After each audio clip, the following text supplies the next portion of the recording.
Hello and welcome to the Lost Art Podcast. I'm Paul and I'm here with Gar. That's me. And today we are doing a volume 2 because we rarely do them. We're not resting on our laurels. We just sometimes have to do them because we always say when we were doing the first version, I'm going, geez, we have to do another one of these. Yeah. For just because we had to, because the first one we couldn't fit enough on. And now we're only doing 5 songs per playlist, so we definitely have to. And it is Best Songs Ever, volume 2. Exactly. I wanted to do this when we both did because it allowed us to be a bit more free than we did the first time. Because, sorry, I have a blocked nose. That's why I sound like I'm crappy. Bought this lovely new microphone and then I made it sound like a USB thing from Wish. Well, it's fucking great, isn't it? I like the microphone can pick up so many more frequencies that my own body can now not deliver to you. Exactly. Yeah. So half your voice is gone. Yeah, it's only the out part. That's it. Half of my voice is gone. Therefore, the microphone is like, oh, mate, there's only so much I can do for you. Like, do you know what I mean?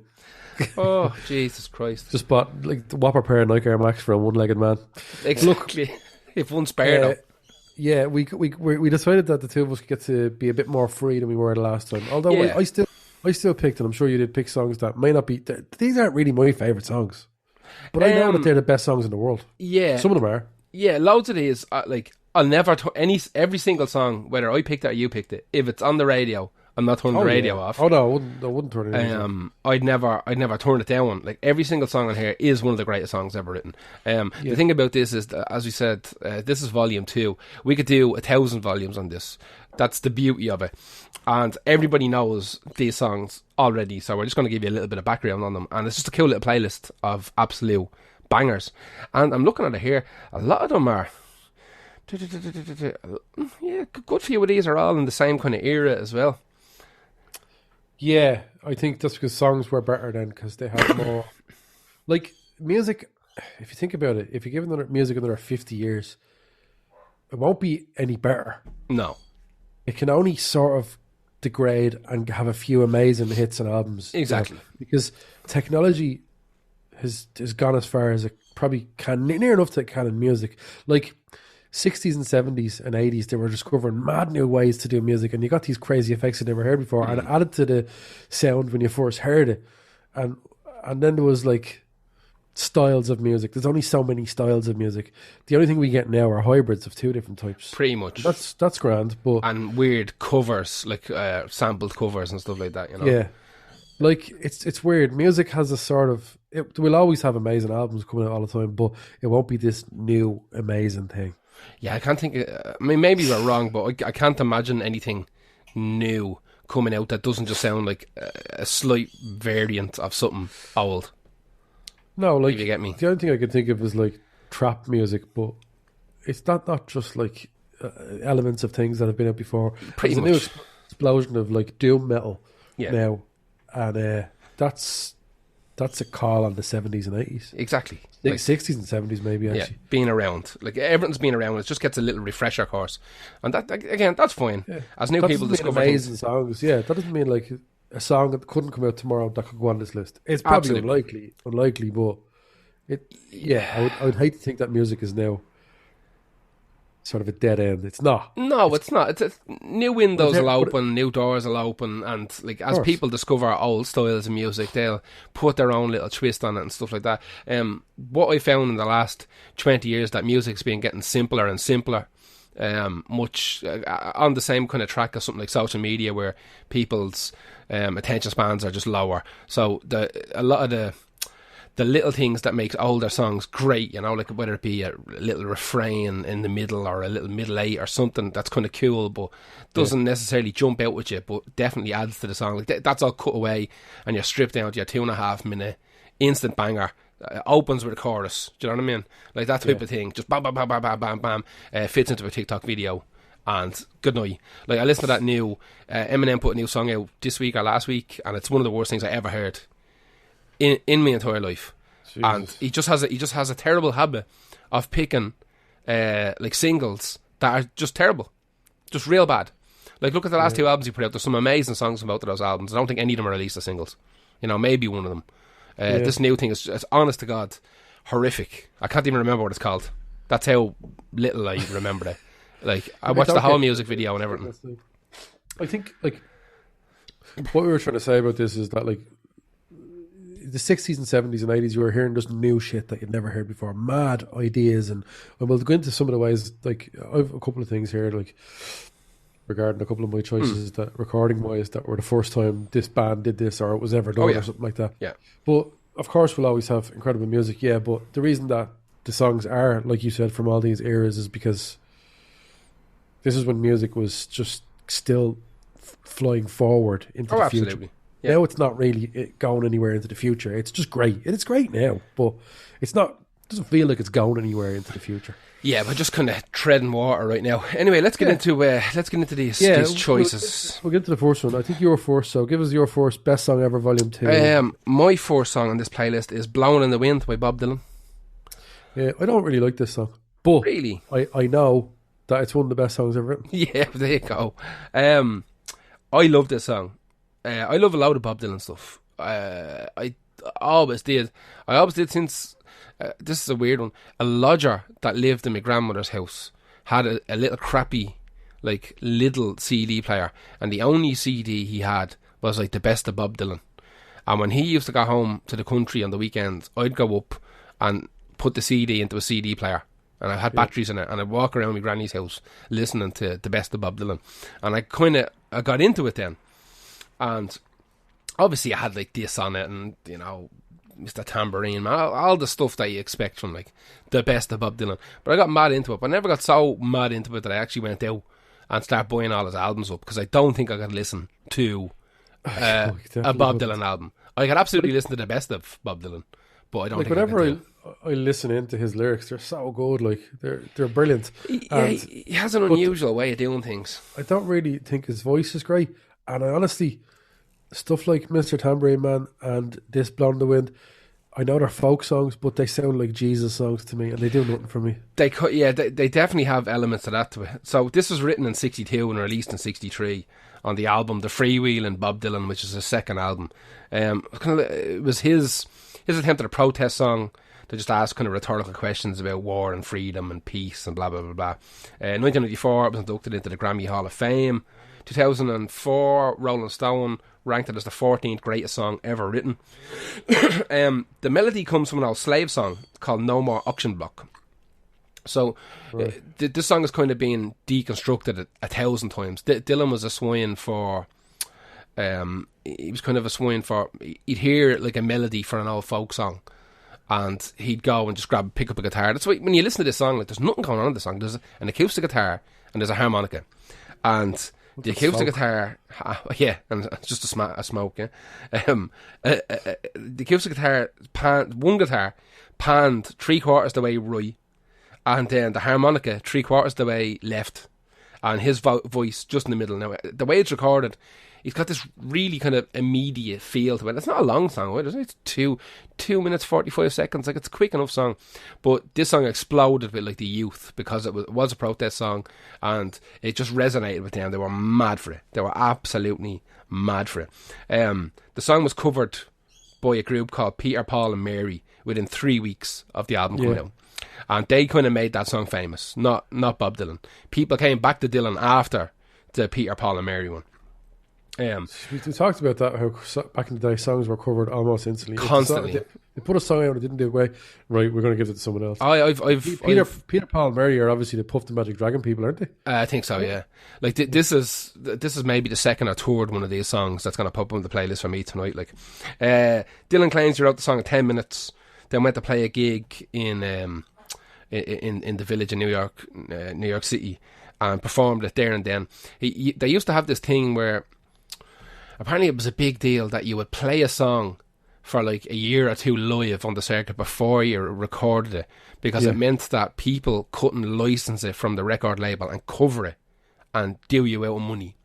So what you would want to do is you'd want to tour the hell out of that song and get everybody on the circuit knowing that it was your song. This is your song. This is a Bob Dylan song. This is a Bob Dylan song. This is a Bob Dylan song. But this is a Bob Dylan song. And then when everybody knows it, I've heard that before. That's a Bob Dylan song. Yeah, exactly. And then you go and record it. You throw it out on an album, because what'll happen is that the scavengers will be waiting, and they'll want to give money to the record label to cover it, and they could make it into a bigger song. But you want everybody to know that this big giant song is your song to begin with, because no one's going to tell anybody that it's a cover. You know, it wasn't such a big. Nobody knew what was a cover back then. It was very hard to tell. There's no internet, yeah. Exactly. The way the vocals are recorded, like, it's super warm. Like, it sounds like he's sitting beside you on the sofa. It's really, like, because it's so stripped back, it's recorded very well. Like, guitar sounds good, harmonica even sounds good. It's hard to make harmonica sound good unless it's sitting in the middle of, like, a big kind of blues traveller style kind of shit kicker style song, like, you know. But it's just a harmonica sitting alongside a guitar. There's not, like, three things going on in that song, but it works really, really well. Like, I know it's a good song, I don't like it. Yeah, that way. Yeah, maybe you've heard it too many times. No, do you know what it is? It just sounds like a nursery rhyme or something. It definitely is. Like, lyrically, like I said, it's been deconstructed 1,000 times. They know where he got his lyrics from. Like, they know the melody came from that No More Auction Block song.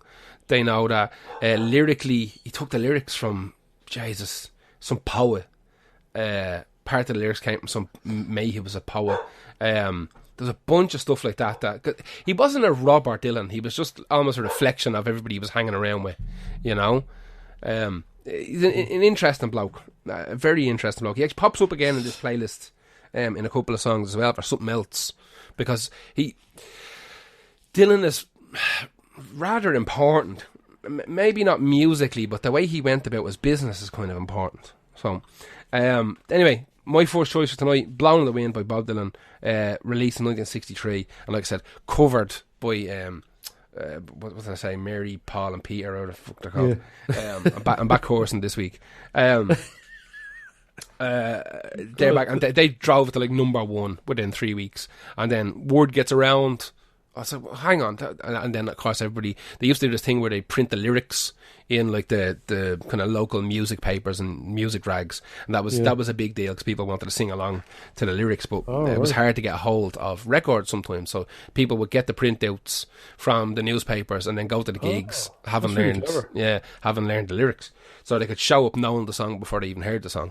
And unlike lyric sites on the internet, they wouldn't give you fucking AIDS. Yeah, exactly. It's a thousand pop-ups and be wrong. And be completely wrong. Oh, 100%. There's Esoteric from Czarface. He does a podcast called the Czarcast, and he does a feature. He does, like, a new episode every 2 or 3 weeks. But he does a feature where he goes onto, like, whatever it is, Genius.com or one of the Lyrics FM or one of those things that does lyrics, and he just picks, like, a Czarface song and reads out how wrong they are. That's brilliant. That's a section in his podcast, like, where they get his lyrics wrong. It's brilliant. Anyway, who is your first one? My first one is David Bowie, Heroes. It was tough for me to pick a David Bowie song. In fact, I had the whole part written for Ashes to Ashes. He was on our Best Songs Ever first episode. Oh, yeah. With Quicksand, I believe. Yeah, he was, but, like, he's going to come up probably in the third and fourth one. Definitely. So, I was going to pick Ashes to Ashes, like I think I was saying, and as much as I loved that, I just thought about Heroes and I went, nah, it's Heroes, isn't it, really? It's iconic, yeah. So, this is from the 1977 album Heroes. He had a good album in 97, didn't he? No, 95 and then 90. What was 95? Earthling? Yeah, and then there was Outsiders, wasn't there? I think so. Anyway, we are talking about the 70s, so we have to get back to it, unfortunately. After recording the album Low, he toured with Iggy Pop as his keyboard player and recorded the album Lust for Life with him. And he was kind of in a cleaner place then, because this was after he kicked a lot of the drugs that he was doing before the Berlin trilogy. And this album is the second from the Berlin trilogy between Low and Lodger. This is inspired by the German band Noise' song Hero and Waiting for the Man by Velvet Underground, because he wanted that kind of upbeat drum punchy sound. This uses a mad vocal gating progression technique. So it was recorded after most of the session musicians had finished the song and they'd gone home, and they used a multi-latch system devised by the producer Tony Visconti. And this is mad. It misuses gating. It's a technique to control the volume. So 3 microphones were used to capture the vocal, with one microphone 9 inches away from him. I think you might have talked about this before at some stage. Can't remember. And then there was one 20 feet away and one 50 feet away, and each microphone was muted as the next one was triggered. So as the music built, Bowie was forced to sort of sing louder and louder and louder, which by the end is why by the end of the song he's just screaming. So I don't still fully understand this gating thing, if I'm being honest. Yeah. But I kind of think I do. I've heard about this microphone thing before, where three of them, and one of them at the back, like, and they mute or something. That's fucking madness anyway. This is the song that Dave Gann was singing in like a jam session when when Vince Clarke heard him singing it and said, "Yeah, you're hired for Depeche Mode." Deadly. That's very interesting. Yeah. The quotation marks on the song, they're actually on the song. I never copped this before. Heroes has like inverted commas or quotation marks, whatever, on it all the time. I didn't realise that, because normally when you see it on Spotify, they've all got them on it, I think. Yeah. Not Spotify, but like Wiki or somewhere like that. Yeah. If you ever saw Heroes written with quotation marks, you wouldn't really think about it. No. It's actually... it's the album that has it, not the single. Yeah, the album, yeah. So that helps distinguish them. But he said it was to create a bit of, like, be a bit ironic about it. All right. But I don't know, it's still quite an uplifting song. Heroes. Oh, is it though? Oh, yeah, Heroes. Yeah. But the song is like that. Yeah. Oh, we could be heroes just for one day. Yeah. For one whole day. That all, is it? Yeah. Like, this is a very upbeat and song that lacks any kind of sinister. Like, it's not a fucking not a flumpy little song. Like, it's just weird chug to it that I always liked. For Bowie, it's quite like optimistic and kind of, not that his stuff wasn't, but like moving towards the 80s, especially in the 80s, he got kind of real new wavy and like Ashes to Ashes, like the album. This was an album after this one. He's talking about Major Tom turned into a junkie, you know. Yeah, and it's got a little bit more sinister. And in the 90s, he got real, like, started coursing and everything. Oh yeah. So this was, I don't know, maybe it's because he was a bit cleaner. Maybe saw the light at the end of the tunnel. Yeah, it was co-written by Brian Eno. Am I right about that? Yeah, I'm actually. Yeah, that's why it has Brian Eno on keys and Robert Fripp on guitar from Kings of Crimson. Kings of Crimson. I am so on antihistamines. You can hear it, can't you? Kings of Crimson. Kings of Leon. Wasn't that? Imagine. I'm in bits, absolutely in bits. That's why Heroes, the end of my Hero segment is destroyed now. It's wrecked. It's over. Forget it. That's all I have to say about that. Forget it. I think hopefully as soon as I said Heroes, everyone went, yeah, great. You know what I mean? To be fair, I think everything on this list is one of those, like, yeah, of course it is. Like, yeah. Like, this is weird. Like, I think we told the line nicely between our favourites and what we know are the best songs. Yeah, like, I like everything on here. Are they my favourites? No. Like, I don't think anything on here is like one of my favourite songs ever. But I love each and every one of them. But yeah. You know? Like, I don't know, there's a loud there that, again, like I said, I'd never turn off. I'd never go out my way not to listen to them. But am I listening to them all the time? Absolutely not.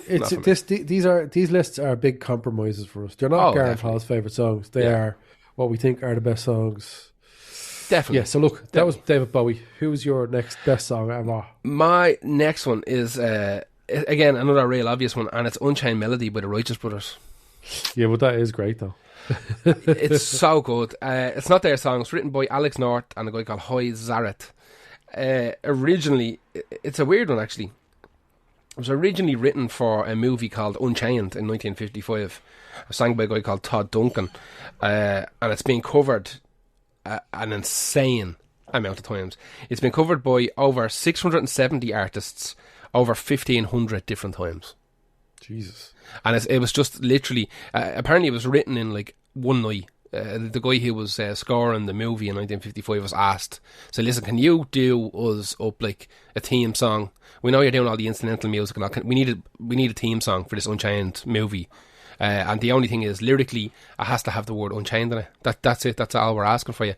So he went off. He didn't want to do it. He wanted to go fishing or something instead. So they just kept offering him more and more money until he said, all right, just I'll bring something around to you tomorrow or whatever, or next week. And he showed up with this Unchained Melody. And lyrically, it doesn't say Unchained in it anywhere. anywhere at all. So they were a bit pissed off about that. But when they heard it, they were like, "Oh, that's a bit spicy, that is." Now, the original version it's not a million miles away from this one. Like this Righteous Brothers one, this is the jukebox version. Like if you say Unchained Melody, you instinctively think of the Righteous Brothers. Is that what jukebox version means? Yeah, just the bog standard, the one you know. Yeah.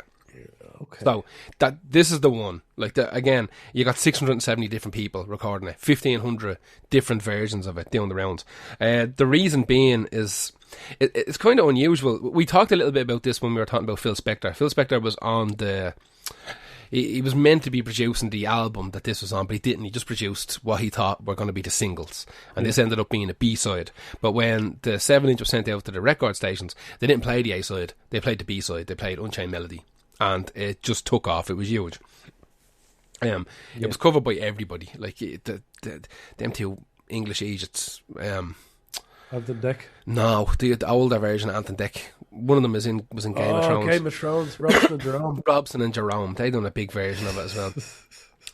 But the Righteous Brothers had this deal. So the Righteous Brothers originally were three guys. It was Bill Medley, Bucky Herd, and Bobby Hatfield.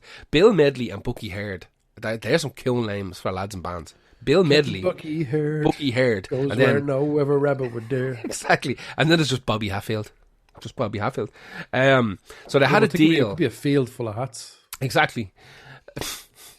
They had this deal that on every album, each one of them gets to sing a solo piece, right? Because they started off as a 5-man group called the Paramours. And the Paramours were together for a couple of years before the lads just left and started, I think, called themselves the Righteous Brothers. One of the first examples, actually, of what came to be known as Bluewood Soul, which is interesting. I think that's something we should do a podcast on, because it's an interesting little subsect of music, Bluewood Soul, which is basically...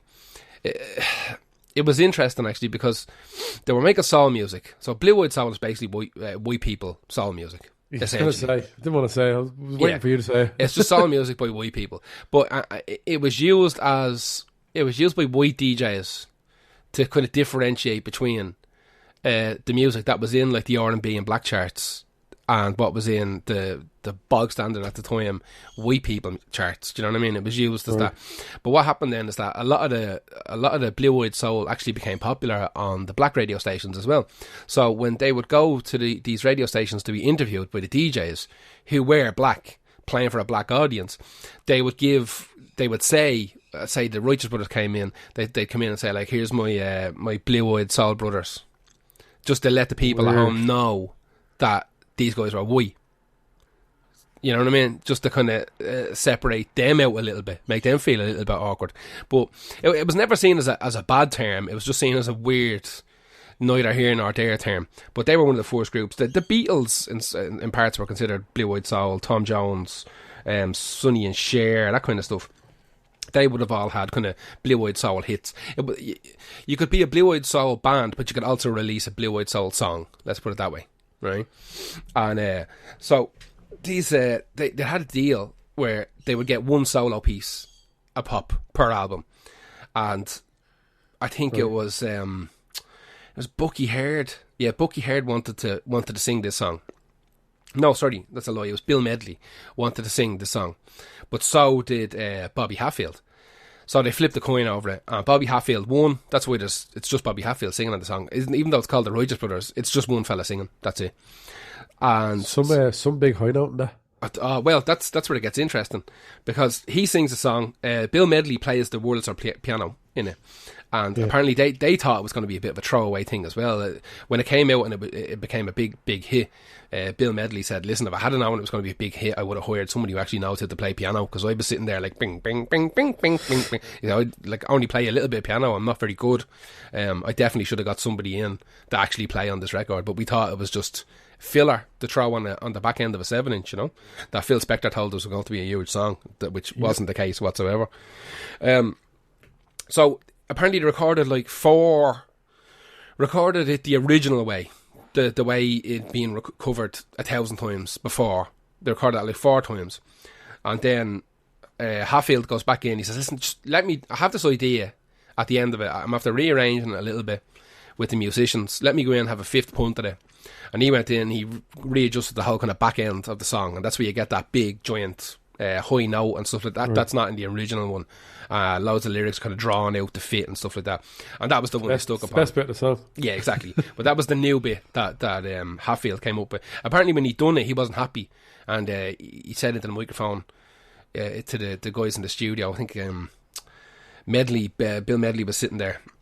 And the producer and the assistant engineer were all sitting there, and Hatfield says, I can do better. Let's go again.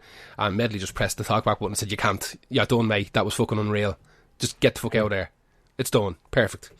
So that was the take. And off they went, knocked it out of the park, and it's a huge song. Obviously, it got another big boost around in the early 90s when it was used as the Ghost song for Patrick Swayze, and that's right. It got another big boost in the 90s. I love that film. I don't care anyone really. Ghost is great, man. It's super. This suffers a little bit from that kind of 60s production, you know. It's like there's an orchestra playing, so all the strings are panned 100% right, and the guitars and electric piano are panned 100% left. And the backing vocals are panned 100% right, and the vocals are dead centre. Like, it's all right if you're listening to it on a big hi-fi at home, but you know, when you listen to stuff like that on headphones, your head doesn't know what to do with it. It's designed to be played through a big PA or something, you know, where your brain can figure it out. But this is weird as well. If you're bored and you want to hear something real bad, in 1991, the Righteous Brothers done an album called Reunion, and they re-recorded this song in stereo. And it is absolutely shockingly bad. Now, first of all, the voices aren't going to be as good as they were, right? But you can nearly forgive that. But it almost sounds like something you would have heard in like a club in a village in the country. You know what I mean? It's just this real bad kind of synthesizer piano sounds. And why do people do this shit? Why bother? I know he wants to in a way like to stereo or whatever. Yeah. But Jesus Christ, like it's like if someone who got arthritis and one of their fingers fell off, arthritis, and then they went, I'm going to do that solo that I used to do. Oh mate, I don't know. But just get onto the record label and get the master tapes. You know, get some digital copies of the master tapes and remix it. You could do a deadly job with all the original stuff, because the singing is not super strong. It's not shocking bad, but it's not super strong. But what he does that like Hatfield does this Mariah Carey-esque, you know, oh my love, you know, just like starts messing with the timing of it and drawing stuff out. It's like, shut up and do it right. You're driving everybody mad. Nobody likes that. Like, do you know what they probably thought? Well, I hope they didn't think, you know what, this will be even more popular this time around. I guarantee you that's what they thought. They're sitting around the studio going, this is it now, lads. Like, we can do it again. More popular. And it sounds so good compared to the original. And everyone in the world when it came out went, absolutely not. Stick that up your hole sideways. Absolutely not. But that was my second one. That's Unchained Melody by the Righteous Brothers. Easily. But it is. It's on the list. It's one of the best songs ever. It's facts. It's facts. Yeah, it's one of the best songs ever. It's just that. It's that simple. Who's your next one? My next one is a song I played last night on the radio show, actually. Jefferson Airplane, Somebody to Love. It's great. I just... I picked this Jim song Carrey. because, I picked this song because it is one of the best songs ever, and that was the brief of the assignment. Exactly, yeah. So when we said, let's do best song ever, Volume 2, and I thought of this song, I went, well, that's one of the best songs ever. Yeah, let's just put that on there. So I put it on. No, honestly, genuinely, the way this song now makes I only have to think of 4 more. Yeah. The way this song makes me feel from the very first opening bar of it, I just love this fucking song so much. I think everybody loves this song. Yeah. It's one of the ones that I don't know anyone goes, oh, I fucking hate this song. Like, what? How? And if they do, they're wrong. Yeah, people can be wrong a lot. Like, yeah. Not us, obviously, because you're listening to us being right constantly. But here's the thing about music, right? I was thinking about this the other day. People say all the time that music is subjective, but it's not, right? It's really not. Well, it can be. It can be to a lesser degree, but there's some stuff that is just, like, it just is, like, it's just amazing. And anybody who says, no, I'm not into it, they're just wrong. That's not a case of being subjective. Oh, like, right, yeah. They're just wrong. Some people are stupid though as well. Yeah, but that's fine. But you can't hide behind the idea of music being subjective just because you're fucking stupid. Do you know how I know that we're like sort of not taken that way. We're taken many, many ways, but not that way. We've begrudgingly liked stuff before. Oh, yeah. So if you can't begrudgingly like something, then you've decided on it. You're not going to like it. Yeah. Then there's a chance that you might be wrong. Know you're wrong, and just say no. Oh, yeah, It's a fucking weird way to be. It's like people who decide they hate the Beatles because some edgelord mate of theirs says the Beatles are shy. And they spent the whole life... Mad edgelord points for that nowadays. Exactly. The Beatles are shy. Yeah, they're only one of the best bands ever. Like. First of all, the Beatles are about 3 bands. Yeah. Like, the eras are so different that you couldn't even say that sounds like that. Exactly. So like, let's say very early Beatles towards very later Beatles sound nothing alike. Nothing like so you don't like either of those two weird, like that happy-go-lucky, jangly fucking bullshit. Yeah, you don't like the Mersey beat stuff. Oh, fine. It's a bit simplistic. Fine. You know what I mean? But the stuff mixed with the Indian stuff on drugs? Get the fuck out of here. It's amazing. No, it's the same.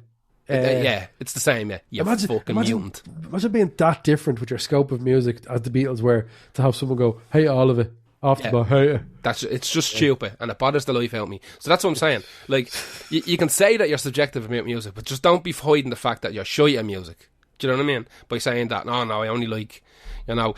You trying to tell me that just because you're into, like, pick a genre, right? Pick techno, right? There's loads of techno stuff I like. I don't know much about it, but I don't hate on it. But do I think that, like, the greatest techno song in the world is as good as the best Beatles song?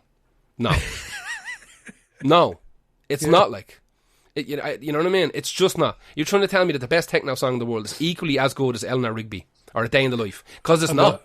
And then you read into, like, the mad stories of how they recorded it and how inventive and genius it was, and then the techno song was done in a bedroom. Yeah, like, in a bedroom. Yeah, cool. In 20 minutes. Not to say that it it's just the same loop over and over again, and they just high-pass filter it.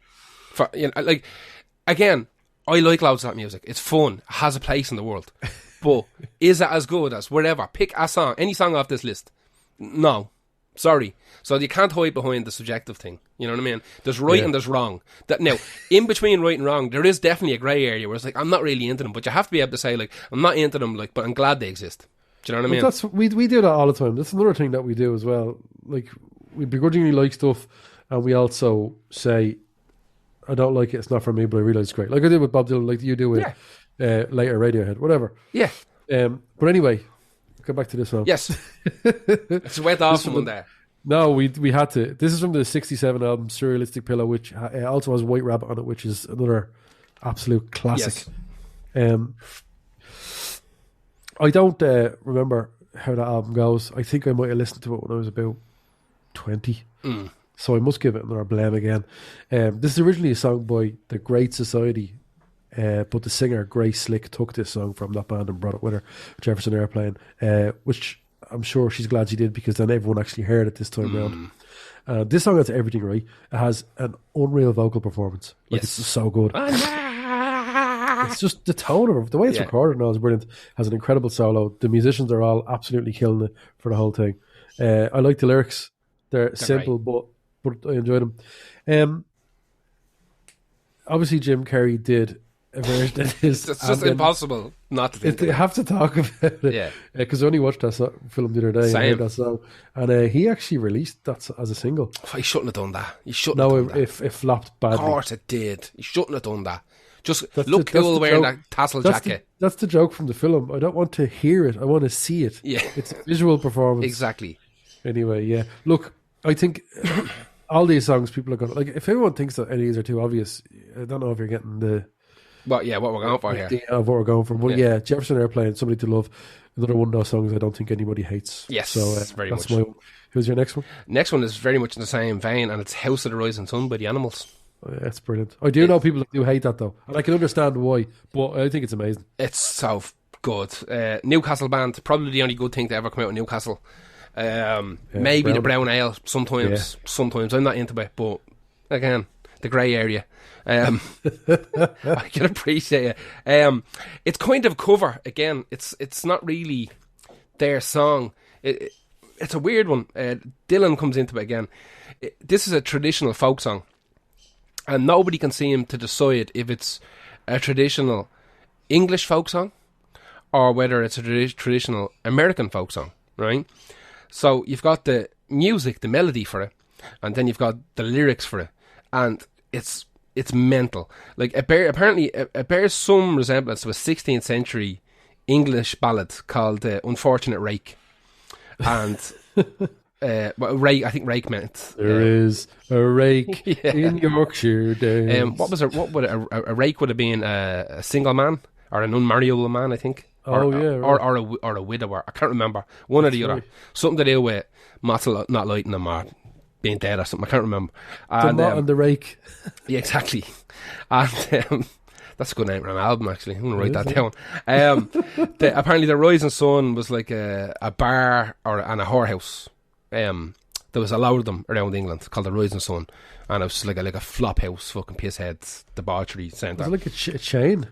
I don't know whether it was a chain or whether it was just the name of it, like, oh, that's an old Rising Sun house. I think so. I think that might have been the way it was. The lyrics have been dated back to a song that miners sang, not kids, like diggers, miners, were singing in 1905. So, like, that first verse, there is a house in New Orleans they call the Rising Sun.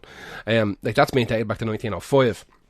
The first recorded version of it is in America. It's in Kentucky in 1937. Right. And then in 1941, Woody Guthrie recorded a version of it. Now, in 1961, Bob Dylan recorded a version of it for his debut album. So the Animals version of it comes out in 1964. And they heard Northumbrian folk singer singing it in a club, a guy called Johnny Handel. And he sang like the proper folky kind of version of it. There is a house in New... That type of shit. And they were on tour with Chuck Berry at the time. So they were hearing the way Chuck Berry was doing things. And they were like, that's really cool. We need to find a song.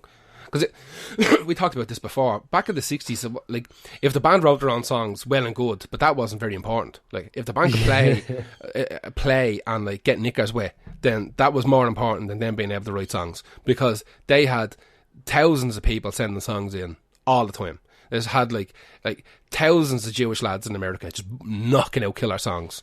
And then thousands of random white people stealing them on black people and selling them to rock and roll bands. So, like, writing songs wasn't that important, but getting songs was super important. So they were touring with Chuck Berry, and they're like, they heard this version of it. They were like, oh my God, like, that's really cool. And then they heard Dylan's version of it. So they're like, well, why don't we just take, like, his chord structure and mess with it, like add in like the electric piano and the organ and all this kind of stuff, and try and rock and roll it up. And it's cool, you listen to it, like the lyrics, like vocals are buried really low in the mix, so like the Wurlitzer and the organ and stuff, they're real high in it. They're almost as high as the vocals, so like, it keeps this real kind of chugga train keeps on driving throughout it. I think it's all mono, no stereo panning in it whatsoever. Everton is dead centre down the middle. There's a rumour that when Bob Dylan heard this version of it, because obviously he loved the song because he'd recorded his own version of it before, when he heard it on the radio, he was driving on the road with a couple of guys who were record producers and guys in his band and stuff like that, and it came on the radio and he heard it, that he pulled the car over to the side of the road and just turned the volume up so we could listen to it properly. And apparently the legend goes that was the moment that Dylan decided to go electric. That when he heard that sound that they had got out of the song that he had done a version of as well, and how they got that real kind of soulful but like voodoo evil sound out of it, he was like, I'm getting an electric guitar. And apparently that's one of the reasons that Dylan went electric, and we have the people who liked them then hated him afterwards. They hated Dylan, hated him going electric. Stupid thing, because he was seen as this kind of rebellious folk hero, you know, who walked up and down train tracks with a guitar strapped to his back. Yeah, exactly. You know, just show up whenever the kids are sticking fucking daffodils and guns. Bob Dylan sticks his head out, you know, there is the house. But I love that song to bits. No, that's an amazing song. It's just perfect. And again, not an original. People who hate the fact that, because it doesn't have a verse, or it has a chorus, obviously, sort of, kinda, but it's just, but it's a folk song. Yeah, it's from the start to finish. It doesn't really change. Yeah, it just does the same thing. I mean, how long is it even? How long is House of Rising Sun? Is 4.5 minutes long. You know, and then it takes. That's long for a song back then. Oh yeah, definitely. And because apparently that's where it gets weird.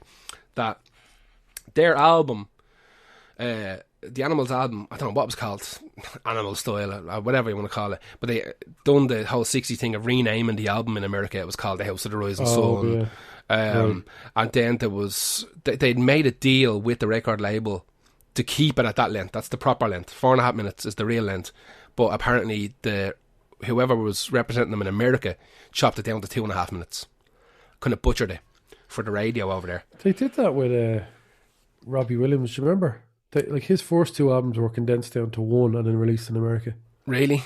Yeah, because he'd already been out in England so long that when, like, by the time Angels and all was doing the rounds, he was already onto his second album in England. I suppose. So by the time it got big in America, I think so. He had to go, fuck, I have to release, like, I can't just release my second album over here and we go, where's the Angels? Yeah, exactly. So, yeah, not that anyone really cared ultimately, but yeah.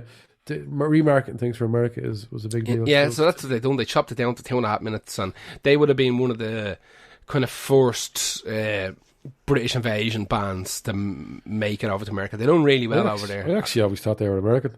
I kind of thought they were American just because of the lyrics, but when I started, someone, I don't know where, someone said it to me ages ago that they were from England, and I was like, nah, they're not. No, they're not. And then I looked it up and was like, oh, they are, yeah. And I always just assumed because there is a house in New Orleans, because I didn't know it was a folk song. I didn't know. Yeah. Didn't know. Like, I'm sure I knew there was different versions, but I thought it was a written song, like, you know, not something that came out of an archaeological dig. Who is your next one? Bong. Bong. Oh, I'm looking at it there. I have to pick this song. Oh, yeah. Yeah. We haven't, no, I don't think we picked a metal song on the first one, but this is a difficult song, so what I decided to do was not think very hard about it. Just do it. I think that this is overall the best metal song ever written, but it's not my favourite. It's not even my favourite Metallica song, but it's For Whom the Bell Tolls. But ultimately, if we were to shoot like this playlist up into space to give to aliens, that's the one you wanted. And they had never heard For Whom the Bell Tolls, they would go, oh, that intro. Holy shit. I think it possibly is one of the most important metal songs of all time. Maybe Master of Puppets is more important. I don't know, for becoming mainstream and making metal as big and accessible and turning other people onto it, therefore creating more bands, creating more good bands and spreading it out there. Like the good word of metal, or as some fucking dope at a bar would say. Yeah, exactly. But listen, let's put it this way, right? I'm 40 years of age, right? And if I'm walking down the road near the church and the church bell goes bong, I instinctively and just to see if I can get the timing right. And it's happened to me once, and I felt like I was walking on a fucking moon, right? If you can get the timing right in your head between the next bong, then you're gonna have a great day. So that intro, you're dead right. Outrageous. Yeah. I just love it. And it still gives me chills. As much as I love Master of Puppets, like, I know how good Masters of Puppets is, but and it does different things to me. But this one still gives me chills when I hear the start of that. And it's funny that you say about the bell. Like, there's 2 famous songs that we know, rock songs that use a bell. So there's Hell's Bells, but starts extremely similar. AC/DC actually rented out a bell, rented out a mobile recording type of thing. They set up 15 microphones to get that bell sound. Madness. Your man Flemming Rasmussen, or Rasmussen Flemmingson, whatever, the guy who does those albums for things, just got off from a sound pack, or a soundtrack pack, and queued it up to do it. I think some of them BBC sound effects exactly, LPs. One of those things, yeah. It's a lot. Way to do it. But it's. I couldn't really tell you the difference between how I feel about that. I know starting a song with a bell sounds badass. Yeah. It just does. You can't do it anymore now. Like 2 of the biggest metal bands ever. Yeah. Do it, so it's over. I'm sure loads of bands have tried to do it as well. I guarantee you. You can't. It's over. Do a duck noise. Do something new. Yeah, exactly. Do something new. Leave the bells alone, man. Yeah. It's like motorbikes revving. Everybody doing motorbikes revving after Bat Out of Hell. There was loads of those. Judas Priest on 1,000 of them, like, you know. It's too late, like. Motley Crue, girls. Yeah. It's too late. It's over. So the bell at the start obviously gets you going for it, and then you get this intro, which is not a guitar at all. It's Cliff Burton playing bass, a bass guitar. Yeah, so with distortion on it, so a lot of people still don't know that. Like, that's just what he did, and that used to be his warm up before he was even in Metallica. That's right. Yeah, it was this other band's warm up tune, wasn't it? Yeah, so and he used to play it at like Battle of the Band stuff, like just in between songs and stuff. So, the lyrics, "Take a look to the sky just before you die. It's the last time we will." Like, it's just that really just I nipples are getting hard thinking about it. I honestly don't know if it's my favourite Metallica song, but it could be. It's outrageous. It could be. Yeah. And Ride the Lightning is an amazing album. Absolutely fantastic album. It's great. This is also, fact, the very first song Metallica ever used a click track for. Oh, interesting. And Lars had a bit of trouble with it. Of course he did. Of course he did. But I'd say that the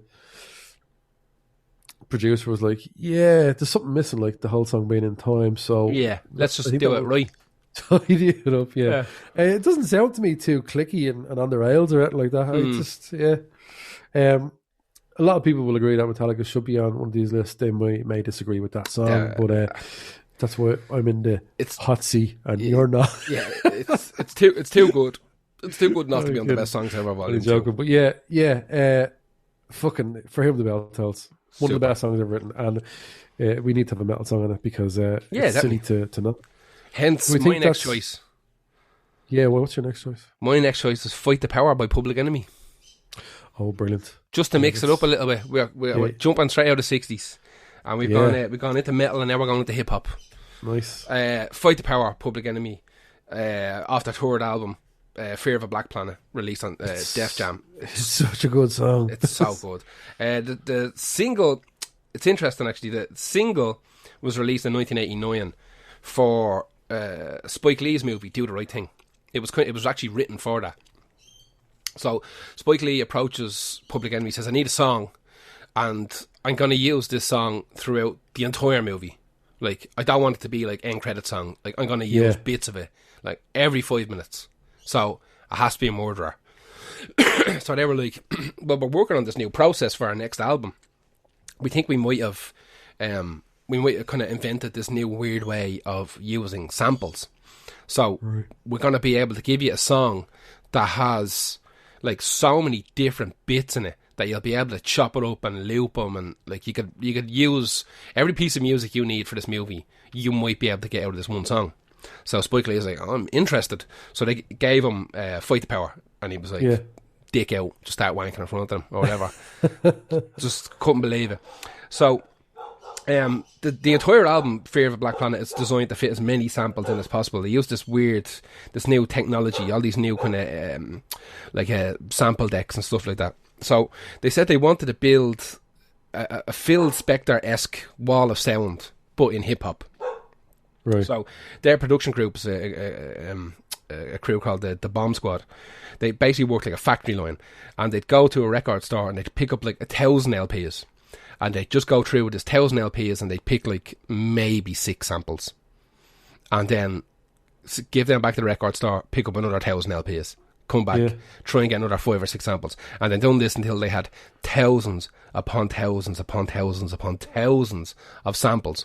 And then the next guy would take them and he'd start mashing, start chopping up the samples, and he might not be looking for like a full loop. He's not looking for like do-do-do-do-do-do-do-do. He's looking for do-do-do, and that's it.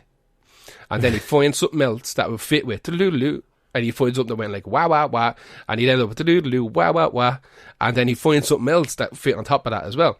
So it'd be handed off then to a third guy who was after being given this like 6-minute long insane mashup of samples that are kind of in the same key and kind of work together, and he has to sculpt them then into somewhat of a traditional hip-hop backbeat. And then like Chuck and Flavor and all that, they'd come in and they'd start whatever, like kind of scratching over and trying to work it out. And they were doing a lot of this in the studio, obviously. So yeah, it would be handed off to a third member who had to glue it back into some sort of traditional style hip-hop song, and that's how they created this entire album. So when you listen to it, it's mad how many samples there are compressed into this song. Now, where this is funny is that this album was made in what's called the golden age of hip-hop, where royalties for samples didn't exist. So they didn't have to get clearance on any samples whatsoever on this album. That's mad. They just took them. They didn't even have to give lists of who they took samples from. It was just this weird legal grey area that sampling existed in, that they could create an entire album out of bits and pieces, not have to tell anybody that they used their bits and pieces, not have to tell the other record labels who owns those bits and pieces. Someone worked it out 10 years ago, in 2010, somebody worked out it would have cost them $5 million in samples to make this album. Holy shit. Just in samples. And the album itself would have been down. I don't think it would have made any money or something weird like that. Would have half the money they made, something like that, would have had to have gone back into just the samples. Oh man, I'm so glad that those people didn't get paid. Yeah. In fairness, just so we can have this album. Exactly, it's an amazing song. It's an amazing album. It's very, very important. It's very, very important. That band, they released that new album last year, which is actually all right, and I think has the Fight the Power 2020 on it, which is an interesting take on it. I don't mind. I watched the video again today. It's not as good as the original one, but it was more of a political movement, which suits the Public Enemy style. Also, one of the guys who's rapping in it has this unreal Puma top, and it's got the Puma logo on one side and Public Enemy logo on the other one. And now I'm going to go looking on the internet to see if I can find it. Because I forgot it existed when I first watched this video, and I watched it literally today. I was like, fuck man, look, it's like a track top. I'm like, that's a little beauty. I'm gonna go and try and find it now. They re-recorded it last year with like Nas and Questlove and Rhapsody, and there's a bunch of people jumped on and made like a 5-minute version of it. It's not that much longer than the original one, and Chuck D only does, I think, maybe 1, maybe 2 verses in it, and the rest of it's all chopped out. But it was done, like, the video's made kind of out on the street and in people's houses during the initial lockdown, before everybody was kind of afraid to leave their houses. So that's Fight the Power by Public Enemy off Fear of the Black Planet. Easily one of the greatest songs, hip-hop songs of all time. So who is your next one? It is not even my favourite Depeche Mode song, or maybe it is. It's Enjoy the Silence. Yeah, killer. I think is one of the best songs ever written for many reasons. I think maybe it might not be my favourite because I've heard it so much that you've got your favourite is usually one that's not played as much. It can be. But if this was like not a single and just found it on the end of an album, I'd be like, that's the best song ever. Yeah. And it's definitely one of the best songs ever. So this is from Violator from 1990. It's a gothic love song with a house music beat behind it. Yeah. That's a mad combination. Most people I know love this song. Like, this is the kind of song that you're mad love and sing along to, but not because it's like uncool or anything like that. But it's just because it's so good that everyone would like it. Not like, some people go, oh, I heard my man thing and I'm not listening to that anymore. Sap. Do you know what I mean? Like, though, it's just one of those songs that is played at like weddings. Yeah, definitely. But you could also weirdly play it at a funeral as well. Do you know what I mean? It's just so weird. Yeah. Love songs are rarely you get like a love song that's really thoughtful. Yeah. And soft, but you can also dance to. True. It's kind of an anomaly, this song, I think. It's a rework of Martin Gore's original version of it, which was a ballad. Okay. So it was Flood who suggested that, the producer Flood, obviously, suggested that it needed a guitar line. So Martin Gore went back and put one in. And then it was Alan Wilder from the band that said, we should make this like dancier. And that's why it's just weirdly worked. That shouldn't work. Yeah, it shouldn't. Like having a love ballad that turned into a dance song. I know people do remixes that are good. Yeah. But that's mad. I think the vocals and lyrics are perfect for what the song is supposed to be. Absolutely. And the synths are insanely lush and incredible. Just love the sound of it. Like, I just genuinely prefer Depeche Mode. I think everyone does after Vince Clarke. But that's not to say Vince Clarke's not amazing. Yeah. It's just... It's weird. We talked about Vince Clarke and Depeche Mode briefly earlier when we were talking about Heroes, but there's something about the start of this song that just gives you the chills. I know I said that about Autumn, but that's one of the best songs ever, though. That's just an attribute loads of these songs share. Yeah, it's just that, oh, shit. Yeah. Oh. Everything in that song sounds perfectly. good and fitting for every. Even though it's an anomaly, nothing really sounds odd. You might be able to change the drums. I don't think it sounds fucking weird. If you went back to just normal drum beat and that. Yeah, sometimes you've heard something so many times that to make even a rudimentary change to it would mess it all up. You know, like we're talking about with the Righteous Brothers. Like you think that they could come back a couple of years later and re-record that with better instruments in a better studio, using digital technology and stereo and blah. But no, it's horrible. Like most re-recorded stuff sounds bad. It's mad because I've heard so many bands do a re-recorded album or a greatest hits re-recorded, and sometimes I'll accidentally play them when I'm DJing because I've downloaded that or got that version, and I'm like, oh yeah, like it sounds clear, but there's no energy in it. Yeah, and it's overproduced, actually overproduced. Definitely. So, there's no point in playing any of these songs because people can already hear them playing in their head.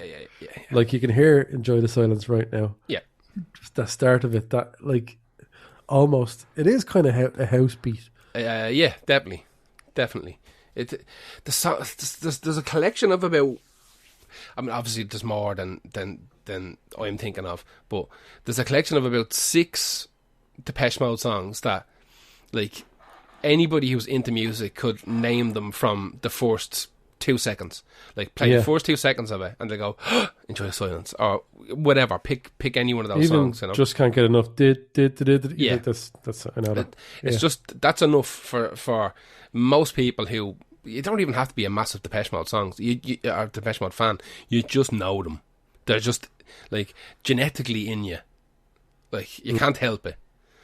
And I don't know. That's why they're one of my favorite bands. And Violator is one of my favorite albums. Super. And this is the best song on it. It is like I think it is. I know, super. Like it's. I've heard it so many times, but this list is a little bit. You have to have a bit of cop on as well, and not get fucking hipstery about it. Enjoy the Silence is as big as it is for a reason. Exactly. Like, it's not famous and well loved because it's all right. You know what I mean? Like, so that's my second last choice. Who's your next one? My last one. What's your last one? My last one is "I Heard It Through the Grapevine" by Marvin Gaye. Oh, Jesus, that's so good. Yeah, it's perfect. Again, another cover. Cover is probably the wrong word, actually. Yeah, I get you. Cover is probably the wrong word. It's not heard for years and then covered. Kinda. Now, this is an anomaly in itself. This song. So this song was written by Norman Whitfield and Barrett Strong for Motown in 1966. So they had teams of just songwriters, right? Again, as we said earlier, it's the 60s. So they have guys who just write songs. That's their job. All day, all night. Banging out songs, writing it down, sheet music, showing people how to play it, and then legging it. A lot of the time they would work as producers on these songs as well in the studio. The first recording of the song was Gladys Knight and the Pips in 1967. Marvin's version was released in 1968, a year later. Now, this is weird, his song was the second to be recorded, but the third version of the song to be released. There was another cover of it as well. Yeah, it's weird. So all within essentially a year, 67 to 68, there was 3 versions of this song released. That's the way Motown would work it. A lot of the time, Berry Gordy just had this thing where if he smelled the winner, he'd just do it again. Just do it again. Yeah, it's mad. Like this comes up a lot. So it's not. Is it a cover? It's just a song written by someone else that happens to have been released, but wasn't very big. Maybe exactly. It was written for the record label, and the record label used it how they wanted. Like it's not a Gladys Knight and the Pip song. It's recycling more than covering. I suppose exactly. Yeah. So they put it on Marvin's album Groove, which eventually was renamed "I Heard It Through the Grapevine," of course. After the album was released in 1968. So, as I said earlier, they used to do that all the time, where it'd be thrown into an album, and then the album does well, and they were like, listen, it's not called that anymore, your album, it's now called the name of that big hot single, so we can sell more of it. The recording of the song took ages, took over a month to record it, because Marvin done all the backing vocals himself, And then they decided that they didn't want to use his backing vocals. They wanted to use one of their kind of in-house studio vocalist groups, a group called the Andettes. I think it was the Andettes or the Andantes. I can't remember. And the Andantes, I think they were called. Which was like a female session group. And they brought in the Detroit Symphony Orchestra to do the string section for it as well. So it took ages to put it together. And the producer, I think the producer they brought in might have been Norman Whitfield. It was one of the guys who wrote the song. Had a big row with Marvin because he wanted Marvin to sing it in a higher key, but Marvin wanted to do it in his kind of low, kind of sexual healing voice. You know, he wanted to do that kind of raspy, kind of groovy kind of feel to it, and he was like, "No, I want you to go up. I want you to do that." And he was like, "No, man, I don't sound good." And the producer's like, "Do it that way, I'm telling you, because we're going to get these mutts in and they're going to kill it, man. The background vocals going to be killer." Because they slowed it right down. I think the Gladys Knight and the Pips version's faster. So they apparently, the guys who wrote the song, they ended up recorded like 20 versions of this song with 20 different groups before they decided who were going to be kind of best to carry the torch forward with it. Yeah. So it got released 3 times. I mean, it's been released more times than that now, but at the time, 3 different acts ended up releasing it.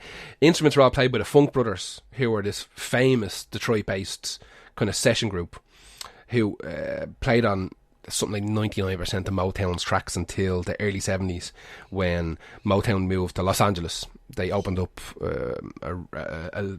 expanded their record label into LA just because that's closer to where the action was, and it was inevitably kind of led to the downfall of Motown, but that's another show for another day. So if you go and look at this group, the Funk Brothers, like they had, between them, they had 150 number 1 hit songs. Like, jeez. It's an outrageous amount of songs. They played on thousands and thousands of like albums, not even songs. Like, they were just on everything. But they had 150 number 1s between them, and like, you have to remember that they'd be handed like the sheet music for someone who wrote it on like a piano. You know what I mean? So someone hands it over like, I heard it through the grapevine, bling, bling, bling, bling, bling, bling, yeah, bling, I'm bling. trying to imagine that on like just a piano on its own. Exactly. And then it's handed over to this group, and then they have to all come together and figure out how to make it cool, you know, because they had absolute trust in these groups, like Funk Brothers. Now, Funk Brothers is interesting because there's 13 official Funk Brothers, but realistically, hundreds of unofficial guys passed through that. Like, there was crossover with like the Wrecking Crew and stuff like that as well, and like even like Ray Parker Jr., Ghostbuster song guy, like he was in the Funk Brothers for a while playing keyboard. Marvin Gaye played drums for the Funk Brothers as a session musician. Like, it's just played piano and he played drums as a session musician as well. Yeah, pretty much all these guys. Apparently, the way a lot of the time, the way it used to work is that, say someone like the guys who wrote the song, Norman Whitfield and Barrett Strong, they wanted to be recording artists, but their work was too good. Like, they were too valuable a resource as musicians and songwriters. So they didn't want to waste them as actual performers. They didn't want to run them into the ground. So they'd say, right, here's what we'll do, is you write me 100 songs and I'll let you record an album. And they'd be like, oh my God, because they want to be performers. So they'll bang out a heap of killer tracks and try and keep a few for themselves. And then eventually you'll see Motown or Tamiya, whoever, is going to let them put together an album. And it's probably not going to do very well because the label's not going to push them too hard because they want to keep them, you know, at home with the piano in front of them, banging out hits for the other people that they can run into the ground on the road, you know. And like, it never turns out well for any of them. Like, Marvin Gaye killed his dad, like, or gets killed by his dad. Like, it never ends well for any of these people, you know. Like, Ike and Tina Turner, like, getting shit kicked out of them. Like, it's just, the road is a terrible place. So the record label knows this. I don't think I could do it now. I wouldn't be into it. I wouldn't be into it either. If I was young and all that, yeah, I think miss my opportunity anyway. I could do it now with absolute like luxury. You know what I mean? Like a big bus with a bed and all, and a PlayStation and all that kind of malarkey. I could do that. But like the way I used to do it was just like 10 of us in the back of a van, freezing, driving 10 hours across America. I'm not doing it. It's never happening again.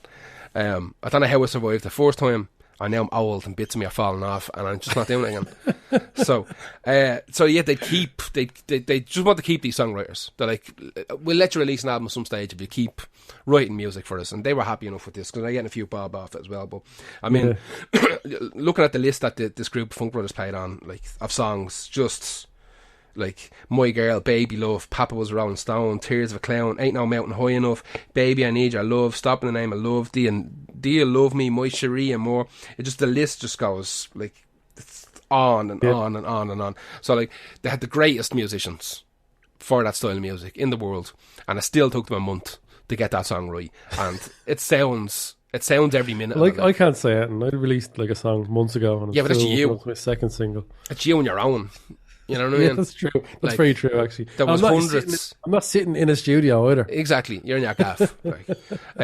Like this is Marvin Gaye, who's already like an established kind of act, and like had been working in the biz for a while, and had like some of the greatest musicians in the world and the greatest songwriters and producers. Oh, yeah. Man, if music was my job, I'd never be out of the studio. That's you just stay there. Live there. Yeah, it's I'd constantly trying to make the next best sounding thing ever. Yeah. Exactly. Anyway, that was my last one. I heard Through the Grapevine by Marvin Gaye. It's a song I can never get bored of. Also, the Slits version of it is one of the best covers of all time. That is one of the best covers ever. It really is. Yeah, it's the top 10 covers of all time. And it's just a perfect piece of music. Who is your last one? My last one is Stevie Wonder, Superstition. Oof.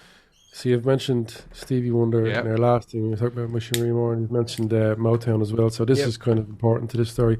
So this was released on the 24th of October 1972 as the first single from his fifth. By 72, this was his 15th album.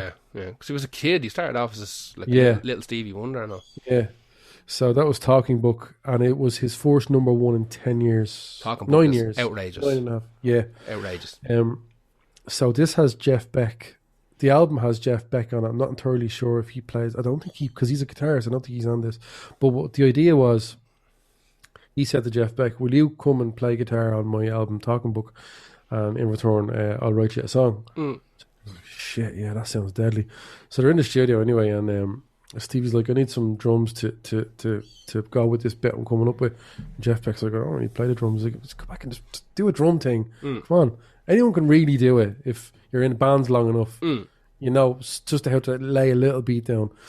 So he does that anyway, and he starts playing this. Like, a lot of people think that Superstition starts with a bass, much like they thought for him the bell toll starts with a guitar. It's not. It's Stevie Wonder playing on a thing called a Hohner clavier, which is a synth bass. Deadly. So the whole thing is a synth bass. That's right. Yeah. Oh, it just sounds absolutely incredible. And Beck was like, Jeff Beck said, yeah, Jesus, this is cool. Can I have this song? And Stevie Wonder was like, yeah, you can release this with your band. Absolutely. And well, no, he was true to his word in a sense. He goes, like, I'm putting it on the album, but like, I'm not releasing it as a single or anything. Like, I'll just stick it on. He's like, yeah. And you and your band release it as a single. Like, so his band, Beck, Bogart and Apis, were taking ages to get their shit together. And they were supposed to release it, I think, around the same time as this album came out. Yeah. But Berry Gordy heard this album, Talking Book, and went, so this Superstition song is going to be massive. Steve was like, nah, I told I gave it away. He's can release it as a single. And Berry Gordy goes, yeah, no. Though. Yeah, how about nah? How about that? And we're going to release Superstition, you fucking sap.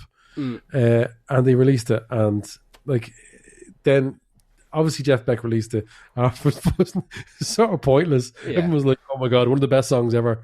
It is one of the best songs ever. It's one of the funkiest songs I've ever heard in my life. Yeah, I remember as a kid thinking that this song, at the time it was the funkiest. I defined funk definitely. By this song. 100%. Now I know there's more songs that embody funk a little bit better. But as a kid I was like, I know how funk is.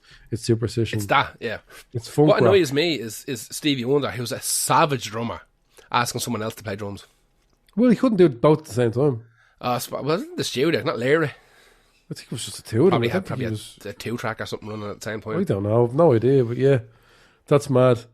She's like, keep playing it. I'm going to... Yeah, that's mad. I don't know, yeah. He did play every instrument on the rest of his stuff. Because this is the first time. Killer drummer. Yeah, he's ridiculous at everything. Yeah. He's an amazing voice. Yeah, he's got time to concentrate on them, hasn't he? He's not watching Game of Thrones. Because he's a professional, is what you mean. Yeah, exactly. Yeah. So yeah, that they released it as the lead single off Talking Book. Of course they did. It was a few months later that Beck was released his one on the Beck Bogart and episode. I don't know if I've ever heard that Beck version. No, it's just one of Jeff Beck's band ideas. Like, do you know what I mean? So he's coming from the Yardbirds and he wants to do something else. And Tim Bogart is in it. I don't really know who he is actually. Or do I know who he is? Name rings a bell. Vanilla Fudge, of course. So there's funk. I'm going to give that album actually a listen now. If I have it. It's a fantastic album. Oh, hang on, Beck, Bogart and Apis? No. Are you talking about that now? I'm talking about Talking Book. No, yeah. So I do like Vanilla Fudge. So look, get back to the song itself. Superstition is, I think lyrically it's really fun. Yeah, it does exactly what it says on the tin.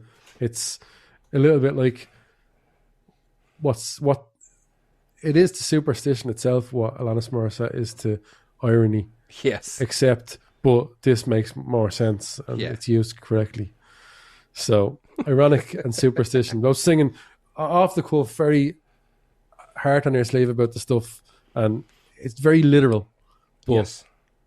Man, Stevie Wonder. It's just so much fun to listen to his music. It really is. And this is my favorite. I need to listen to more Stevie Wonder as well. I know these 15 albums before this came out, though. Yeah, there's too much. I like Stevie Wonder, but there's about 4 albums that I think are unreal, and the rest of it is just give me the best of Stevie Wonder, to be honest with you. Yeah, because as a kid I had the best Stevie Wonder. It's actually a double one. It's it's a Music Aquarium. No, I think it's this like double CD that's like has a purple cover and a purple inlay. Right. I just think it's the best of Stevie Wonder. Yeah, there's a great one called I think it's called Music Aquarium or Music Aquarium. That's like a 2 or a 3 disc best of Stevie, and it just has everything on there from the beginning. So I think I'll go back and listen to Talking Book and Songs in the Key of Life as a kick-off point to get into, because Jesus Christ, the amount of times he's covered and the amount of influence he's given. Like, unfortunately got the Red Hot Chili Peppers. No, actually, fortunately we got good Red Hot Chili Peppers out of Stevie Wonder. What, Higher Ground? Yeah, and just in general, like funk rock, like Funkadelic and Stevie Wonder created sort of like Rage Against the Machine. Not Rage Against the Machine. Well, they did in a sense, but Red Hot Chili Peppers. But only one of them bands matters anymore. Pretty much. Actually, no, Red Hot Chili Peppers do not matter. No, they don't. Rage. No, I'm trying to think if Rage matter anymore. Rage, no. When they came back, back and disappeared within a week. They came back to the pandemic stopped them playing these gigs that they're supposed to do. But the tickets were outrageous. Ah, yeah, it's mad money, and there was in the festival here as well. There were festivals all over Europe, and there were like hundreds of euros a ticket. Like for a day pass. That's what it was. They were supposed to do fucking Electric Picnic, wasn't it? Yeah. Did they do it? No, because there was no Electric Picnic. That's right. I'm trying to think it was the one before, and that's what annoyed me. Yeah, instead of just doing a gig. They did it. Maybe they don't know much about but does no one check what kind of festival that is? That's just some booking agent arsehole. The money they take from festivals is like 10 times what they get off a once-off gig. Really? Oh yeah, it's insane. 10 times in a once-off gig. Yeah. Jesus. It's insane money. That's when we tried to book Wu-Tang Clan. Like I said, I think it was like 20 grand or something for a Wu-Tang Clan to do a gig, or 100 grand for them to do. Or 150 grand for them to do a festival, something weird like that. It was right. mental. Well, that's our list anyway. I think it's pretty good. Solid as fuck. It's a pretty good list. I noticed that we have a lot of people were very interested in the playlist of the first one of these. It's actually quite popular. We can tell by followers and stuff like that, because people typed in best songs ever. Like I did. Came up. Yeah, like I did when researching this list. I was like, I need a refresher course. I was like, I know exactly, I know where I'm going with it, but I don't know what to pick, so I need to see them in front of me. The only reason I ever do that is in case I forget the best song of all time. Exactly. I have stupid memory off the cuff. Like I have a bad long term memory, and I haven't got a great short term memory either, to be honest with you, like that. So if I'm thinking someone asked me write down your top 10 albums, I'll write them down and I'll forget my number 1. Oh, yeah. And number 2, and All the possibly time. number 4. Yeah, but you'll remember like Jennifer Lopez's birthday or something. It's something stupid. Because good stuff gets pushed out and garbage gets pushed in. Yeah, like that's just the way it works. Especially when we do this podcast. Yeah, exactly. Anyway, folks, that's it for this week. Thank you very much. We are back next Monday with another podcast. Back in a week or two with another live show. And if you like to support us, you like what we do, you can go to patreon.com/Lost Art Podcast. That's a subscription-based model. Costs you €5 a month for a load of exclusive podcasts and videos and the full video recordings of our TV show. Yeah, if you want to do it right now, actually, we'll wait. Yeah, well, just do it. Here. We'll keep talking. We'll Patreon.com/Lost Art Podcast. If you do it. So do it now, right? While you're still listening to this, get on your phone and do it. We'll wait, but we'll talk. We'll wait for the ping on the phone. That also gives you access to the recordings of our live radio show that we do. There's pretty much one every week, but the one that me and Helmut does is every second week. And all the record, if you don't listen to that live, sickener on you. It's not anywhere except for the Patreon. It goes up on Patreon. If subscription-based models are not your thing, you can go to ko-fi.com/Lost Art Podcast. All the links are there in the text of the podcast, and you can tip us. This is a job. We've been doing it for nearly 2 years, and a fierce amount of work goes into it every week. Hours and hours and hours goes into it every single week. And it's nice to know that you earn a few quid off something that you've been doing long term. If you have no money, like us, that's fine. Share it out on your Facebook, on your Twitter, on your Instagram, on your whatever. Just share it out. Tell your mates, because social media is trying to kill us by making us pay for stuff, and we don't make any money off it anyway. All the Patreon money, when we pay it like, doesn't send it out to people who would like our podcast. Exactly. So the only way that will work is if you, the listener, tell your mates, because your mates are probably a bit like you, and they will like listening to it. So, tell your pals, tell your Elwyn. Your Elwyn will love this playlist. She'll skip Metallica and Public Enemy, but that's alright. The rest of it is mammy proof. Mammies will 100% skip Metallica and Public Enemy. What's you even saying? Just going to skip it. That's it for this week, folks. We shall return next week with a fresh one for you. Thank you very much. Yeah. Good morning, good afternoon, good night. Night.